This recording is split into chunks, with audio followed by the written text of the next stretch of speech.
changed to me that I never dreamed. Our family reunions or our get-togethers. My mom and dad's in their 70s, and my uncles and aunts and all of them. I never dreamed we'd go to a family function and everybody'd be sitting there on smartphones. I never dreamed it. That's true. You see that everywhere you go, you see that, you know. You can't even go to eat at a red, like you go through and see families. I know it, yeah. And they're all sitting there on their phones. And my wife, one thing she done, you don't touch that phone while we're eating. Yeah. She wants to have eating time alone. Yep. And that's the way it ought to be. I mean, me and my wife went uptown to the restaurant there the other day, and we decided we'd have some supper up there. And we walked in, and there was a family sitting there, just a mama and daddy, and I think a couple of young'uns.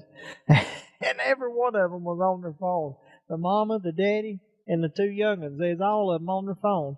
And so I told my wife, I said, well, they must just not have nothing to say to each other at all. You know, I can remember growing up, especially at Aunt Ruby's house, there wasn't no talking or nothing. I mean, outside, I mean, at the eating table, you know, we didn't really even talk that much at the eating table because we was eating, but, you know, we could talk to each other. We wouldn't have never been on our phones. She didn't have no radio playing or nothing. Like, if we'd have been on our phones, well, there wasn't no phones, cell phones back then, but if we'd have had them out, she'd have made us put them up, you know, because that was a time to, if you needed to say something, there's a time to say it and talk to each other.